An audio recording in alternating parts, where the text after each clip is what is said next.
ತುಲಾ ರಾಶಿ. ಈಗ ಅಕ್ಟೋಬರ್ ತಿಂಗಳ ತುಲಾ ರಾಶಿಯ ಮಾಸಿಕ ರಾಶಿ ಭವಿಷ್ಯದ ಬಗ್ಗೆ ನೋಡೋಣ.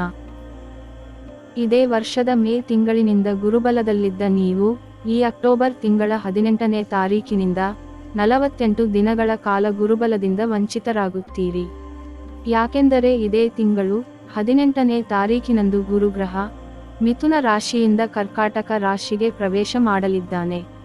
ಇಲ್ಲಿ ಗುರುಗ್ರಹ ಕೇವಲ 48 ದಿನಗಳ ಕಾಲ ಇದ್ದು ಮತ್ತೆ ಹಿಮ್ಮುಖವಾಗಿ ಮಿಥುನ ರಾಶಿಗೆ ಚಲಿಸಲಿದ್ದಾನೆ.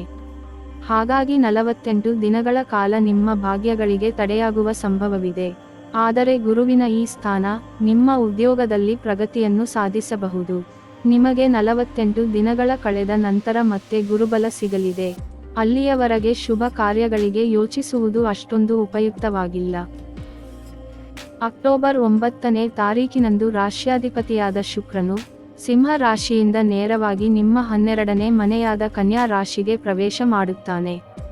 ಈ ಮನೆ ಶುಕ್ರನಿಗೆ ನೀಚ ಸ್ಥಾನವಾಗಿದೆ.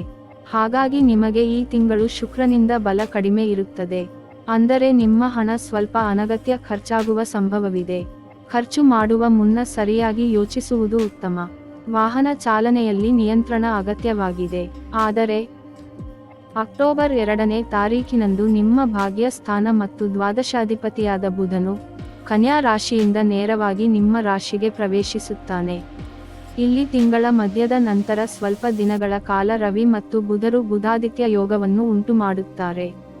ಇಲ್ಲಿ ಬುಧನು ಶುಕ್ರನ ಮನೆ ಹಾಗೂ ಶುಕ್ರನು ಬುಧನ ಮನೆ ಸೇರುವುದರಿಂದ ಹಾಗೂ ಇಬ್ಬರು ಪರಸ್ಪರ ಮಿತ್ರರಾಗಿರುವುದರಿಂದ ಇಲ್ಲಿ ಪರಿವರ್ತನಾ ಯೋಗವಿದೆ.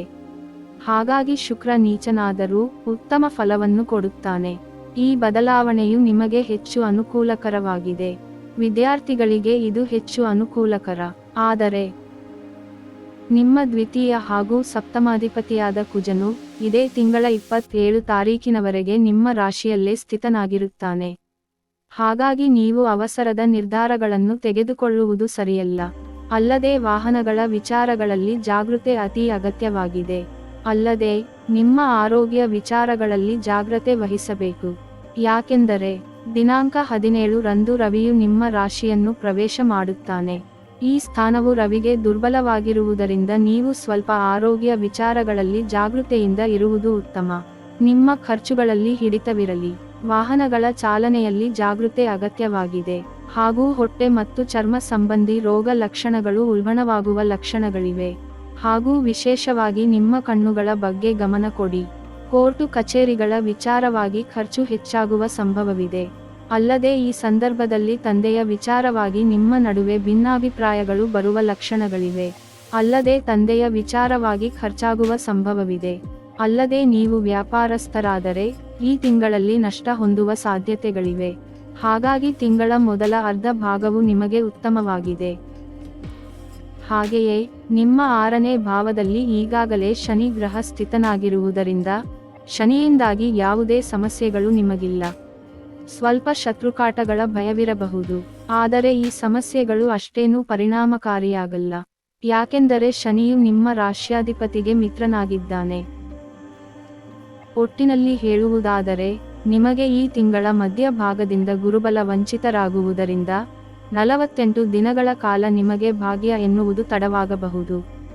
ಅಲ್ಲದೆ ರವಿ ಕುಜರ ಸ್ಥಾನವು ಸ್ವಲ್ಪ ಆರೋಗ್ಯ ಸಮಸ್ಯೆಯ ಕಾರಣ ಖರ್ಚುಗಳು ಉಂಟು ಮಾಡಬಹುದು. ಆದರೆ ಶನಿ ಬುಧ ಶುಕ್ರರಿಂದ ಯಾವುದೇ ಸಮಸ್ಯೆಗಳಿಲ್ಲ.